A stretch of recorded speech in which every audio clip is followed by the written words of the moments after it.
எல்லா வசதிகளும் உள்ளடக்கிய உள்ளதை செல்வோம் நல்லதை செய்வோம் பொன்னி மருத்துவமனை பல்லடம்.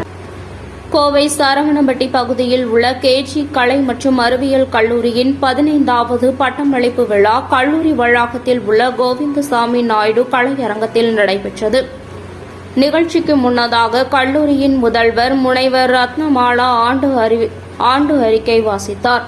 விழாவில் சிறப்பு விருந்தினராக புதுடெல்லியில் உள்ள உயர் தொழில்நுட்பத்துறை அறிவியல் மற்றும் தொழில்நுட்ப அமைச்சகத்தின் மற்றும் மனிதவள மேம்பாட்டு திட்டப்பிரிவு தலைவர் அறிவியல் விஞ்ஞானி முனைவர் கரிமா குப்தா கலந்து கொண்டு சிறப்புரையாற்றினார். அப்போது பேசிய அவர், தொழில்நுட்ப வளர்ச்சியில் இந்தியா வேகமாக வளர்ந்து வருவதாக சுட்டிக்காட்டினார். இதனை இளம் தலைமுறை மாணவ மாணவிகள் சரியான முறையில் பயன்படுத்திக் கொள்ள வேண்டும் என்றார்.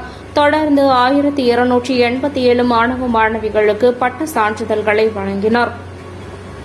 இதில் 38 பேர் பல்கலைக்கழக தகுதி பெற்ற மாணவர்களாக சிறப்பு பரிசுகள் கேடயங்கள் வழங்கி கௌரவிக்கப்பட்டனர்.